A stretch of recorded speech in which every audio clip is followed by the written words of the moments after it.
All right.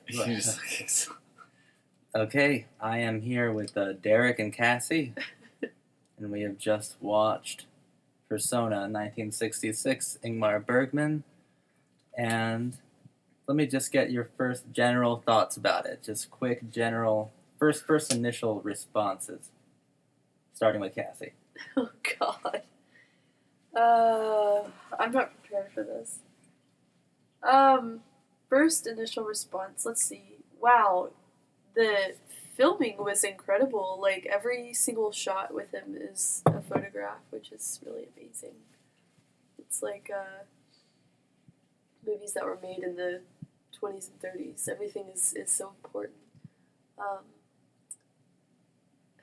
As far as, like, the philosophy of the movie, I don't know. I think that we should ask more specific questions, because I have no idea. That was good for initial responses. Yeah. I think it's filmed incredibly well as well. We get Derek's quick first responses. Yeah, what I really liked about it was the amount of parallel, kind of surreal photo shots of unfolding events throughout the story. And those events were they sort of culminated sort of into a point. And that really gets into like the philosophy of how they were constructing the other and identity and all of that. So that I thought that was very interesting. So, I mean, that's just my initial thoughts there. Definitely. It was really difficult for me to, going into these movies knowing nothing about them, it's so hard to know what information to hang on to. Exactly. What I really liked about the movie was that, I believe I probably did the first thing when I was watching it that you did this time, almost working on a compulsion to have some kind of narrative device, some kind of narrative payoff. Yeah. And it's not because we're slow, it's because Bergman filmed this as if Alfred Hitchcock filmed it. Like it has all the tropes of a thriller with none of the suspense. But I would maybe retract that. It is a suspenseful film, but not in any considerably rewarding way. It's that's a good way of putting it. I know what you mean. I don't know, like an existential Psycho. It's like It did remind me a lot of what I know about Psycho. A lot of different things. There was something that happened in the beginning with Bibi Anderson. Mm-hmm. Oh gosh. Who to me kind of reminds me of Janet Leigh. Yeah, that's part of it. There was a scene with her. I can't remember. It was in the beginning. I'll have to think more about it. But that's the first thing that I thought, is that it reminded me of Psycho. Definitely super Hitchcockian. And that in and of itself makes you think that, there's going to be a twist. There's going to be some sort of thing. Yeah. And it plays on those tropes so easily because it's a case of, I could be you or you could be me. Right. I was thinking the same thing, but with him, I was trying really hard not to limit it to that. Exactly. Well, every time they did, he would put a wrench in the wheel, because when they said, like, I look just like you, she follows it up with on the inside spiritually. So we're not talking about a takeover of any physical means. So that cuts out the Hitchcock,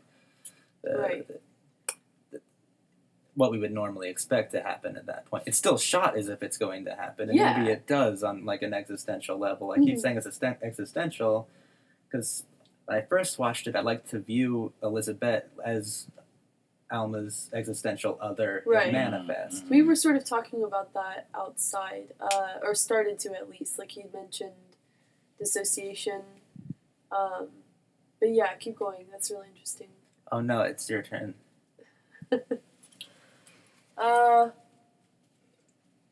don't know. What you're saying about the existential other, it makes a lot more sense, because I think where we were wanting to go at first, and this is what I was saying I was trying to avoid, is that, like, psychological twist. It's so difficult for me because I'm so tired, so it's hard for me to remember every bit of the movie. So yeah, you guys keep talking and I'll try and bounce off of you, honestly, because I'm having such a difficult time. David, do you have any input? Yes, I do, actually. I found it really interesting how they kept portraying that self-other identity, and I really want to get back on that, and I know I said that briefly.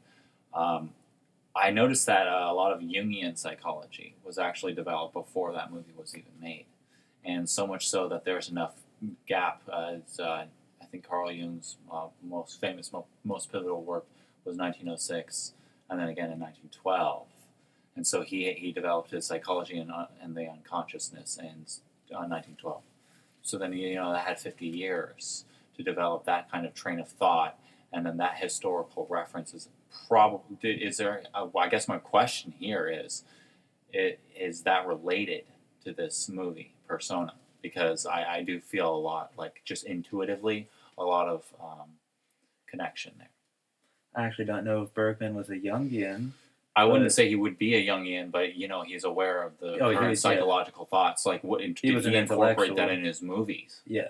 That's the real question here, because it doesn't matter whether he was personally identified. And just so myself and the listeners, like, what kind of Jungian things did he lift? Did he incorporate into his film?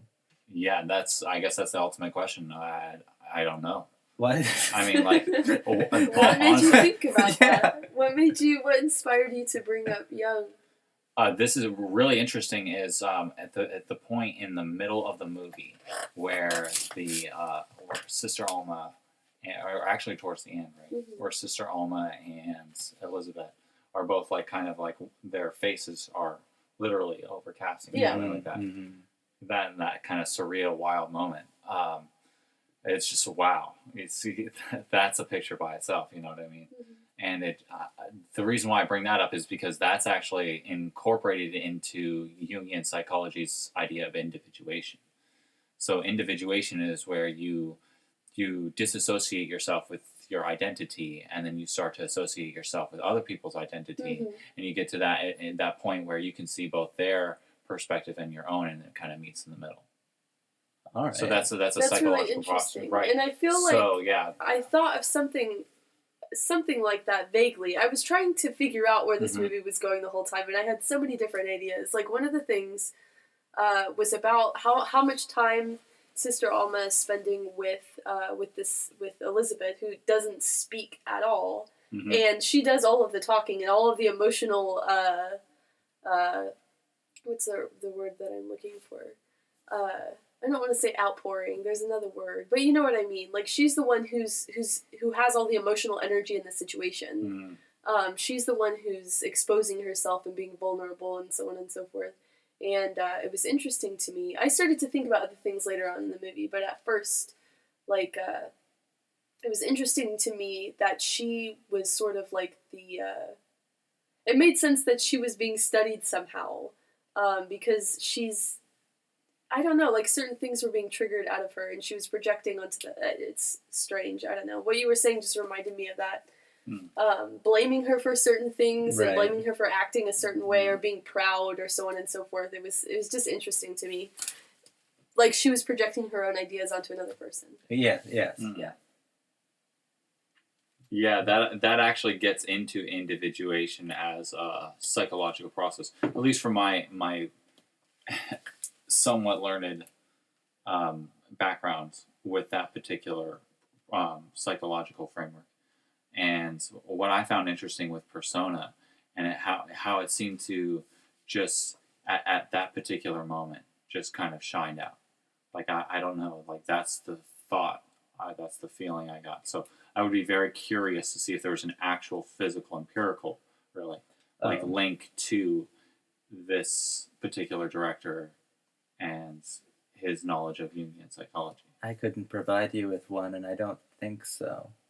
You don't think so? Like, I mean, is this like an Eraserhead, or is there a decipherable point? I think we've been deciphering it. Okay. Pretty well. I wouldn't call it an Eraserhead. Okay. I'm just curious. I mean, because for me. Yeah, because when you were getting to the point of the existential, I thought that was important. But obviously, the existentialist movement has been in some way impacting to this movie here, because there's a lot of that style, and there's a lot of that that sort of filmographic process so to speak, whereas you have those darker shades and the more black and white scenes and the film clips up close to the face. Like he was saying, it was like Alfred Hitchcockian kind of. Mm-hmm. Right. So, I mean, not to throw around too many names, but just to kind of give identity to what we're trying to contrast here. So, why do you think that Bergman chose to compose his film as if it were a high-stakes thriller? yeah. Why do you think he fashioned Alma as a near femme fatale? What do you think that means? I have a theory, but do you have anything to say before? I'd like to hear you first because I'm really not sure. Okay. I want you to repeat that last part, and then just so I can kind of get that back. I think the last part was it about Why- why you fashioned Alma as a femme Yeah. fatale type of character, or as a dangerous character? Right. What they were doing was dangerous. Right. Yeah. So that was interesting. What I liked about that whole particular, I guess, element would be the appropriate term here for that particular aspect of the character. She seemed to portray like sort of dangerous tendencies. So it gets you questioning on whether they're coming from a psychological perspective, where they're trying to identify a possible personality disorder or something of the matter. Exactly. Or if whether they're not doing that and instead they're actually like trying to show two different lives and they're just overlapping decisions and how that would have actually been lived out separately, or at least being aware of the fact that you could have made the other decision, and then that's constantly going back and forth throughout the movie. So you could take it philosophically, perhaps, in an existentialist fashion, as you were doing, or you could take it psychologically. So that's I think I'm very curious because once you get the background information for the director and what has inspired him, I think that would be more telling. What do you think? Why do I think he filmed the movie in such a way? Yeah. It's so hard to say that without having an understanding of what was going on. What do you understand mean? where I'm coming from? No. I'm sort of lost about other things. I'm gonna have to watch it again to get like a full, I don't know, interpretation. Well, you weren't the only one who picked up on Jung. Nice. We just looked up, and Bergman is apparently does at least like Jungian things, and also the fact that it was kind of that it was a nurse and her patient, and it was set in a was medical really setting makes me interesting, drive home psychology more than philosophy of the film. But I think it can be both. I mean, I was thinking in a couple of different directions throughout the movie, like I said, because I was just trying to figure it out as I went on. But yeah, at first it seemed. I think did I mention this outside or have I mentioned this in here? That their relationships were switched. Like you expect her to go and care for this woman who needs help, Elizabeth. He played with the dynamics almost from the very beginning. And she becomes completely, like, we're in a professional psychological situation, or a situation with a psychologist, it would have been completely unprofessional. Yeah. So, and that's good, kind of like what I was saying earlier about Alma being the one who is atoning and being honest and sloppy, as she put it, whereas Elizabeth was... It's an unexpected reversal of roles, I guess. Oh, definitely. I really do agree with that. Really interesting reversal of roles. It's really interesting the way that they composed Aunt Alma from the very beginning. I don't think that there's been an actress who's gotten more up close face time with the camera than her, because at the beginning every perspective is whoever the character is that's talking to her for about 10 minutes. It feels like the perspectives are all jilted, and then when we get to the two of them, it's almost like because he changes the perspective like every 6 seconds. It changes and it changes to an obviously, and the word here is definitely not contrived, but it certainly is practiced with the lighting, with everything. Like it looks like each subsequent reaction shot of her different perspective is a different Alfred Hitchcock like signature shot. But there was something that happened in it that actually sort of confused me because of that, I think. During that scene, oh gosh, let me think about what they were saying. She says, "Tell me now. If you're not going to tell me, then I'll tell you. It was at a party," and she gives that whole monologue. Yeah, and they instantly replayed it afterwards from a different the first perspective. perspective was, if I remember correctly, it was a long shot. Mm-hmm. It wasn't changing around so frequently. It only changed at like a certain part. Because when they switched the perspective to Alma's face, it was a million different shots. What's interesting is I do believe that when we were watching Alma in that scene, we were seeing it from, when it was on Elizabeth, I do believe we were seeing it from Alma's perspective. Right. Whereas where it switched, we weren't from Alma's perspective because we still saw her within the frame. We still saw her reactions. So, like, which perspective were we then? If it wasn't, why was it important to be from the position of talking to someone in the scene previous, and then unimportant to be receiving it, because, perspective-wise, we were right there telling her it. We didn't see what Alma was doing. Mm-hmm. So we just accepted that we were Alma's eyes, whereas the second time we didn't. Right. We weren't Elizabeth's eyes, we were over her shoulder. So that's interesting. For some reason, I think that's trying to say something fragmented, but I don't know what it's Okay, so you're saying they tried to see Alma's eyes, through Alma's eyes, but not through Elizabeth's. Mm-hmm. So then it's almost like it's saying, it's like the director subtly hinting that Alma's actually the real person. And that Elizabeth is the alter ego that has been making all these other decisions to stay silent, to do these kind of lifestyle changing decisions. And so that's kind of like reflected throughout that process. And then that you notice that they focus on Alma at the end as well. When Alma's getting off the bus, right? Or getting onto the bus, sorry. Yeah. And she's getting out of the house and packing up and everything. It's showing Alma do all of that. Like Alma's the end after the exactly, process. And I was feeling that as well, except that we saw Elizabeth through a curtain when she first woke up. Yeah. That puts another wrench in the wheel. Right, and then you see Alma wake up too. And you don't see Elizabeth again after that, but... I mean, if we're going, like, how surreal can we go here? Because well, I mean, we skipped probably the most interesting part about that scene where they do the reversal shot is the vampire scene, essentially, when Elizabeth drinks her blood and then she smacks her around. That was the most, exciting part of the movie. Yeah, it was. Not I don't actually feel that way, but that's what I mean. No, but as far as you were saying, the way that it was filmed, being suspenseful. It was filmed as if she was Dracula. Only thing that's the only scene that really delivers that at all. Exactly. Yeah. But what do you get from that? Do you get, I mean, it delivers on the imagery, but is it the impression of meaning, or is there actual meaning? That was... I don't really know. There's so many scenes that are so difficult it makes it so difficult for me to understand. If we were to truly analyze it, we would have to do it from like an emotive kind of expression here. And how we would do that is we would try and get on the emotion it's trying to portray.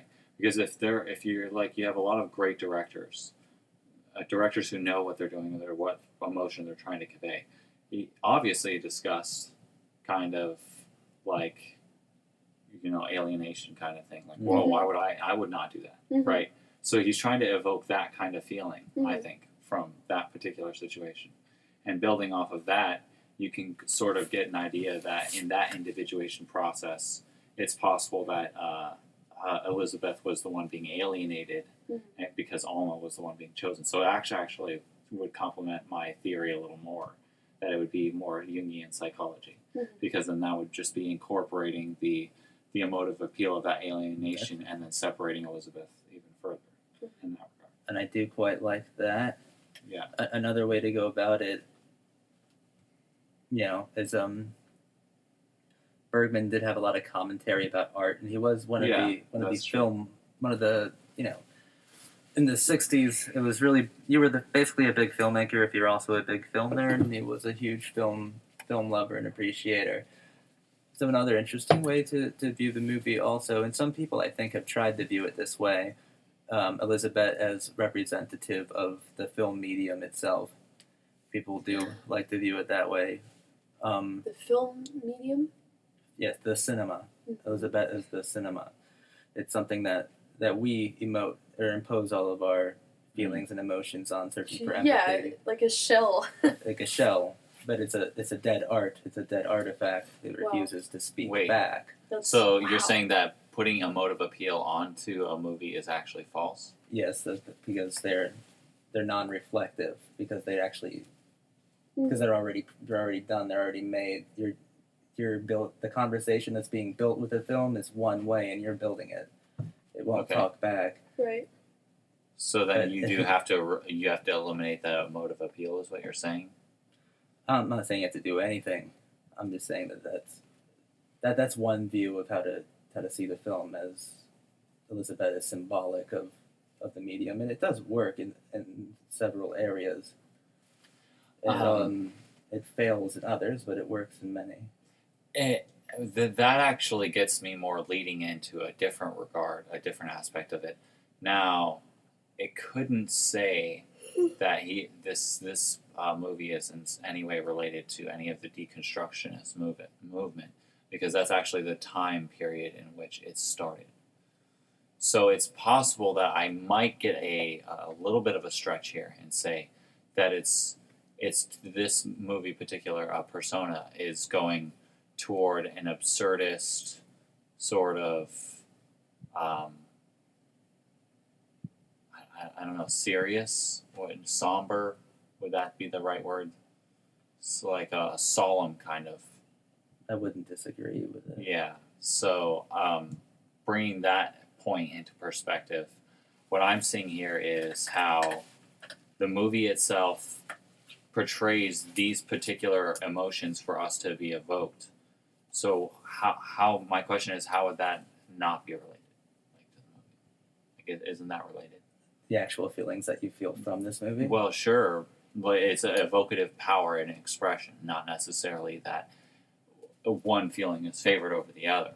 You see what I'm saying? Just that which expressions are trying to be evoked. I see what you're saying. I don't know how to answer you. Okay. Do you have any feelings? Do I have any feelings? Is there a question mark over my head? It's just too early. I'm not ready to develop opinions about movies like this right after. It's pretty, yeah. We're all kind of impaired at the moment. I have to meditate so on it. I have to meditate. And I have to watch it again. Ingmar One thing Bergman, that did sort of confuse me, because you were saying, a lot of the things that we've talked about so far, your reaction is that in some cases it works, in some cases it doesn't. So there's we haven't penetrated this absolute thing. But I also don't think it was meant to. I think he fucks it up on purpose. Yeah. I mean, people have actually made careers off of only writing about this movie. I don't think any movie exists that's really this enigmatic. Mm-hmm. I think a lot of the times you have to go, well, Bergman was just going with his gut this time. Right, Whereas over here, there's far more systemic meaning and reasoning being applied. So you're trying to really break down the actual process from the lens of how he would actually be constructing this. Yeah, that's the only way I can make sense of it. I'm not saying that's the only way, though. I do have a question. Ingmar Bergman, known for films like The Seventh Seal and The Magician, films before this with a lot of religious symbolic value. Mm-hmm. Where is God in persona? So, yes, we know Bergman's a man. What? Bergman is a man. God is very important to him. Okay. Especially in his films, especially using religious imagery. So is God absent from this film? And if so, what does that mean? The only thing that I'm I keep thinking of things over and over that You know that the presences of other things that that don't make sense to me yet, like the husband okay. or the camera. Yes. Yeah. Okay, is that Yeah, God? actually, Because that seems really fucking like. I mean, the it seems really crucifixion, obvious. I don't want it the- to be. I don't want to turn this into a Tim Burton movie. Okay. We don't have to turn it into. I'm Was talking that- about me personally. I thought that question was a bit deeper than. No, it is. So that what I'm telling you is I'm trying to avoid, like, being shallow about it. Is there a God in the movie? Oh, well, it must be the one shot that there was of a camera, or maybe, like, there is a spin and that they're both the same person. I'm trying to avoid all that shit. You don't want to say the crucifixion scene. You know, I was thinking about that, yeah. I forgot about that. I was thinking about it earlier in this conversation, but, you know... So is that God? Is it martyr They had that an he's going interesting- for then? They just had an interesting dialogue happening all throughout the movie. I guess it was more a monologue, wasn't it? Because it's Yeah, it's one character. Yeah. it's one character really. Wow, that's insane. And so that whole monologue that's developing is actually like showing, I think, actually like a relationship, maybe on a spiritual level with the actual suffering incorporated from, like Christian type. Wow. Yeah. Wow. Whew. Yeah, I mean, that's good. I just hadn't even thought about that. What you made me think of specifically, I don't know if this is what you were getting at, is the relationship with God being Elizabeth. Yeah. Well, I wasn't getting at anything. I wasn't getting too much at that. I was saying more like how God, in the Christian mythos, God reveals himself, himself to individuals on a spiritual level. Oh, right. That goes back to Kierkegaard, and Kierkegaard was before any of, Bergman.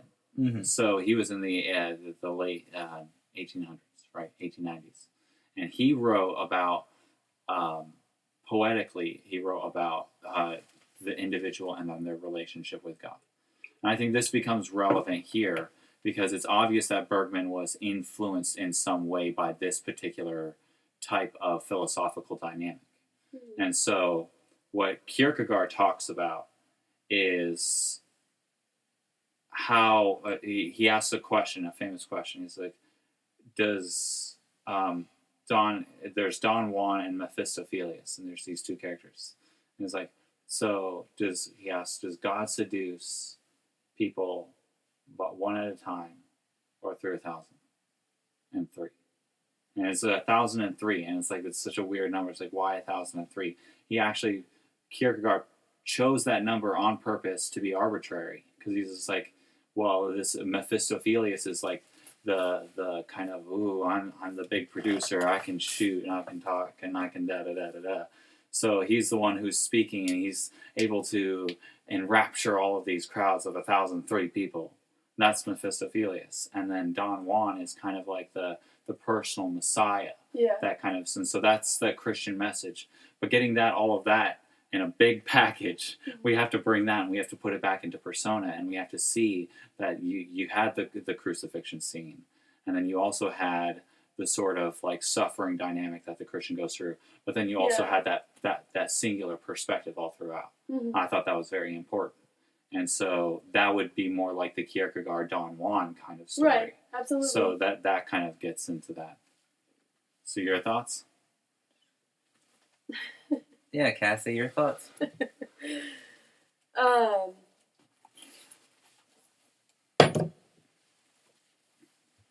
give me a second to absorb everything. It's interesting. I feel like I couldn't say that any better. What you were saying about the Christian suffering. Yeah. Gosh, I just can't get over how many emotions are felt when half of the social situation is barely there. And at the same time, I mean, she was incredibly so, Elizabeth, without bringing anything remotely, like, definitively communicative. Mm. Yeah. It's so strange to me. And the things that you're saying about God it just makes a lot of sense.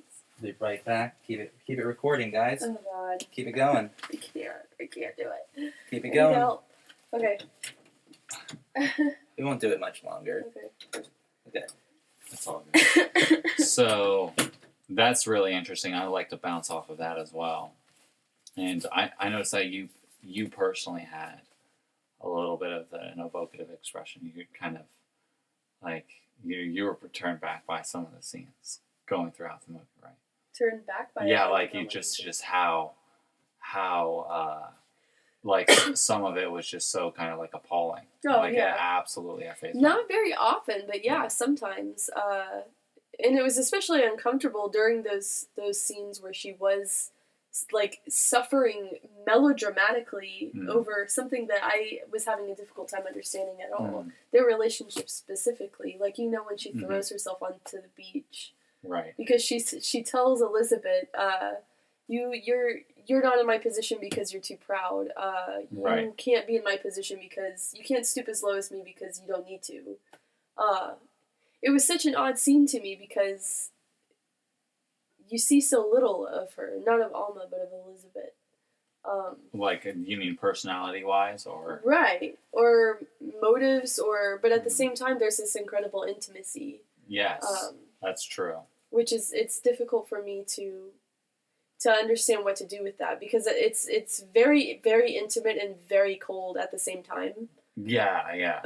So I guess my next question is kind of leading into that general category is, did you feel like their intimacy was ever like, there was ever like sexual intimacy? Yeah. Oh my God, they're totally lesbians. Yeah, definitely. Like it reminded me of Mulholland Drive a lot. A lot. Sorry, I just yelled. I got excited. We were discussing their lesbianism. Oh yeah. Yeah, it's totally there. It is. But in really weird, like subtle. Yeah, very subtle kind of. It wasn't obvious. It wasn't Mulholland Drive lesbians. It was like something. I don't know. Sexual isn't a part of it. Yeah. The intimacy is definitely there, though. You would have to add some intersectionality analysis into that because I know that's going to probably be touching into like second wave feminism and freedom of identity to not identity but freedom to express personal boundaries, right? So that gets into that. So you'd have to go back into what's her name? Elizabeth? No, French philosopher. Simone de Beauvoir? Simone de Beauvoir. That's it. And she's gonna talk about how this is how this kind of like relationship dynamic is actually forbidden in society.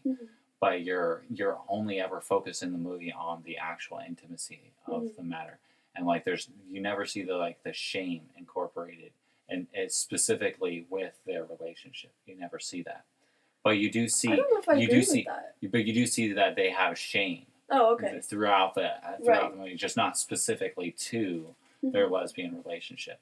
Right. So I thought that was actually to me a little more appealing than if they weren't to have done that because it gives a sort of like a raw, authentic feeling. Right. Yeah. So. It reminds me of romantic friendship, which I think is a Greek concept. That mostly has been attributed to men who have intimate relationships with each other, but not gay ones, because that's crossing the line. But it's right there, and it's intimately there. They don't sleep with each other, but there's that spiritual intimacy, which is sort of strange. That's what it made me think of.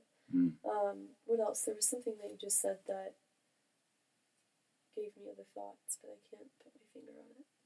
We were talking about Simone de Beauvoir. You were talking about the shame. That's what set me off. That was kind of interesting to me too.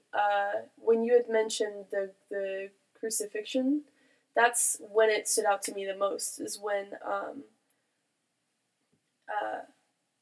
Alma was sort of, I don't know, acting like she's at confession, which is an interesting concept. Right. And actually, Baudrillard talks a lot about that in Seduction. I can't remember exactly what he says about it. No, it wasn't Baudrillard. It was Foucault. In History of Sexuality, he has this whole passage about confession that I'll have to go back and read, but it has to do with our relationships with each other as well as the state, which is kind of interesting, and how even sexuality, I think, is... I have to go back to it. I have thoughts swirling around in my head, and it's really hard to, like, tie a string around them and pull them down to planet Earth. Anyway. If I wasn't high, I'd have so much input right now. What? Yeah, But see, that's what my problem is. I knew I had to do this. Ugh. It's hard. It's hard. We watched Persona stoned, and now we're talking about it, and I can't do it. My God, I'm glad I wrote an essay. I already did an essay. Yeah. So I mean, my this is a good thoughts are out there. conversation. I mean, and for me personally, I have to, like, just blather until I figure something out. So. Why do you think this movie is considered so challenging? What do you think it is? I think that a lot of it is in the beginning, and I think I've said this before, but this was off, and I'd like to just talk here about that, is how there were just so many different clips happening all at once in the very beginning of the movie, and it was just flash, flash, flash, and it was just so many different things. Mm-hmm. And then how you just going throughout the movie, you see those elements getting brought into the movie, and that's just, I think that's very important dynamic to that. So what I would like to see is how they it almost seems like each of the elements within this particular movie kind of take on their own identities, is maybe Personas? Yeah, well, I mean, like, not trying to, but yeah, what is it's it called? Persona. So here's what that's gonna get into this as well. I was thinking about that too the whole getting time. the etymology Why of the word, persona? yeah, because he used that word on purpose, Mm-hmm. and so there's a reason for that. But I guess I was more talking about the aesthetic that is going on throughout. So like you have that, like I was saying earlier, that raw, authentic kind of feeling, and I think that's actually kind of answering one of your questions from earlier, how you're saying, why does he have the sort of melodramatic kind of very solemn kind of play? Like, why is that? I guess that would be kind of answering your question there, is to summarize that, so you know what I'm saying, right?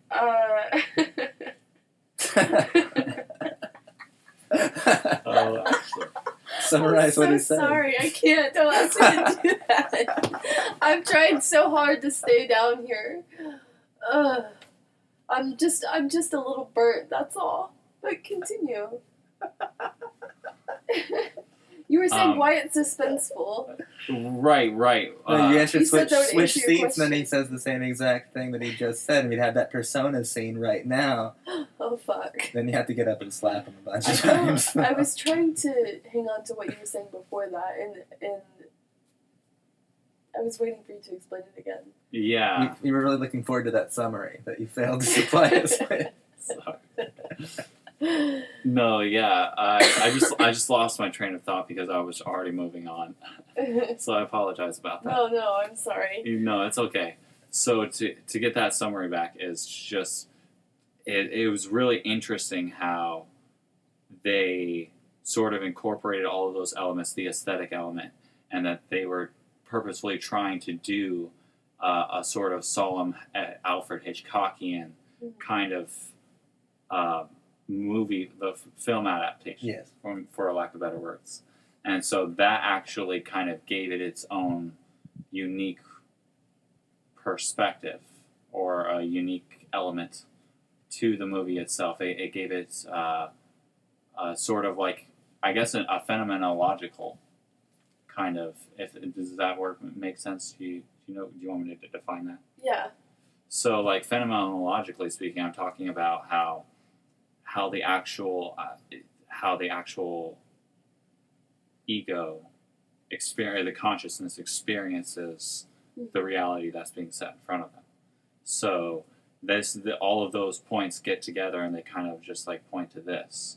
So maybe what they're really trying to talk about in Persona here is actually just the conscious subconscious. I think that's also part of Jungian psychology and individuation. Okay. So this is actually another thing that is supporting my theory here, more on the Jungian. I think think you're biased. I don't know. Like Just kidding. I mean, like for it's real. It's just funny that everything you say seems to support your theory. Not necessarily, because there are some other things which are against it. Yeah, I'm just being a smartass. Oh, okay. It's okay. I'm not funny at all. I'm sorry. Yeah. No, I mean, while you were talking, I was taking it in, and I was still trying to go back and think about the word persona. Yeah. And I was thinking, what is that? Well, what is the etymology of that word? Oh, Or like, I don't fucking know. Where does it start in its literature? Is that rhetorical? No, it actually. Are you wondering that? Yeah. Because I have no idea, It's so not don't rhetorical. ask me that question. I don't think you've ever asked a rhetorical question. I don't think so. Yeah. No. We can look it up. I forgot I called you Derek at first. I didn't know what name. Stop calling me Cassie. I don't like it. What's your name now? No. So, I was thinking about persona, and I was thinking to myself what that word means and how you were use it Cassie personally. last time. I'm sorry. Yeah. I'm sorry, I just remembered. I don't know why. Maybe you look like a Cassie. I don't like that. Okay, I don't look like you don't. Cassie. You look like an Ashley. Anyway. Okay, so I was thinking about the word persona and like sort of deconstructing it, and then I started thinking about the idealized self and us as avatars, which is kind of interesting in like looking at persona and trying to force that onto this movie, especially with the dissociative thing, you know? Yes. Yes. I have to hang on to this. I'm sorry. Yes. All I can think about is egregores. Okay, what was I saying? I was talking about persona and the idealized self. Yeah. I'm not really sure what direction to go in with it, but I feel like there is a direction to go there. Yeah, I actually do. I can't figure it out. I feel like that's relevant, though. I do, too. Especially what you were saying about the ego and the other and all that. And the experience of... Right. Of the self, I guess is what you said, right? Yeah. So that gets into the phenomenological perspectives Right. on how there's the pre-reflective and then the reflective Right. processes. So to summarize that, that's pretty easy. You have like the actual immediate pain. So you see like the hammer being nailed into the hand. That's the pre-reflective phenomenological experience that's happening in this persona movie. Right. And then you have the reflective, which is them having the monologue, really. But Wow. yeah, so then that's the reflective process happening. And so these two elements are sort of kind of mixing, and then they're getting to a point. Mm-hmm. And maybe that's what the artist Bergman is actually trying to convey. It's like, this is the persona. I think that's really good. Yeah. And we have to wrap it up here pretty shortly. Last question: did you like the movie? I need to watch it again. Yeah. I would hate definitely it, but I need to watch it watch it again. So I think that's a yes, right? We liked yeah. it. I mean, There I you go. loved it, especially like the filming of it. You know, if I were to turn my brain off, I could enjoy that movie because it's so beautiful. I agree. Yeah. And think it's from a interesting. Bergman You and just the more shots absorb are- it than you do. Oh yeah, the shots and everything are just really, really fantastic. Even more so, I like it in that sense more than I liked Amarcord. Not that I think they're comparable at all, but it's just more like it's like a classical painting. I don't know how to explain it. I wanted to make an honorable mention about the aesthetic. Mm-hmm. Going back to one of those conversations, how they had the transitions. Did you Mm-hmm. notice that? Yes. Where it was just concrete kind of wall, poppy corn kind of look, Yeah. and then it turns into that oak forest, and like they just Yeah. he at the artist, like he almost seems like he used that shot. He purposefully chose out a stone that would transition well into that oak. Like he used that particular material. Definitely, yeah. So that was on purpose, and I really liked that. I appreciated that. And also that something that I noticed about the oak forest aesthetically, like solely, is when that transition happened. It started out, and maybe this is because I'm high. I don't fucking know, but it started out as whitewashed before getting dark and actually looking like an oak forest. At first, I Right. thought it was a drawing or something. It was really strange. And we, It sort of reminds me of, how Craig had made that comment about, and it's so funny because when I heard it, it sounded so silly. he was talking about how a movie it's a moving picture. Yeah. Yes, the fuck it is a moving picture. But I understand what he meant when he was saying that. He's trying to say moving. And that's how I feel. That's how I feel about this. It's not a moving picture in the sense of a fucking movie, but but as something that I don't know how to explain it. I say that far too much. I'm in love with the film's composition, especially since you talked about it being whitewashed. Yeah. This is like the quintessential definition of a like harsh black and harsh white movie. This is a black and white movie in its harshest definitions also. So that also adds to the beautiful composition. Oh, absolutely. It's mostly extremes. And Seventh Seal was like that too, wasn't it? Not as much as this, no way.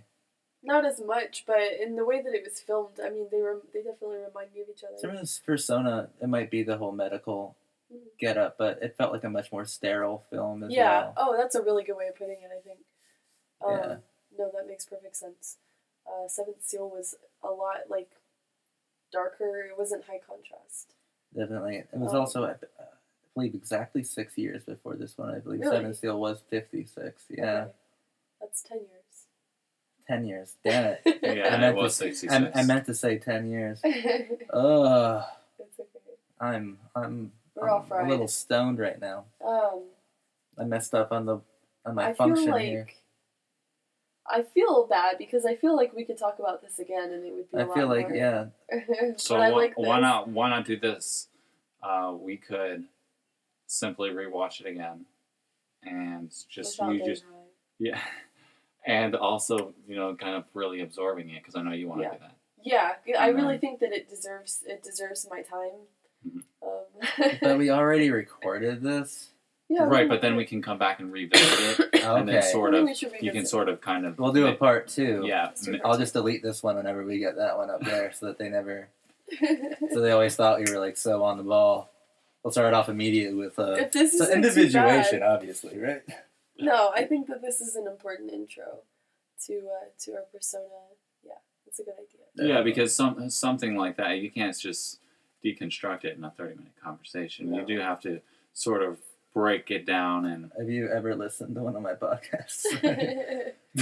Boom, close the book on these movies. I'll record. No one needs to ever write about that one. I did it. All right, persona, close the book on that. All right, we figured it out. Nothing else there. The code. No, there's so much more there that I know that I need to like be able to articulate myself in order to get to these yeah, I feel like I had a really big missed opportunity right now. I think this was good, but I think listening back to it, I'm gonna be like, damn, David sounds so smart. Yeah. What am I gonna? Oh, that's what I'm gonna say. I'm gonna mess up between 10 and 6 years, and that's the input. Yep, that's it. All right, what's Ashley got to say? What, to close? You want me to close it? Because I do. Messed up?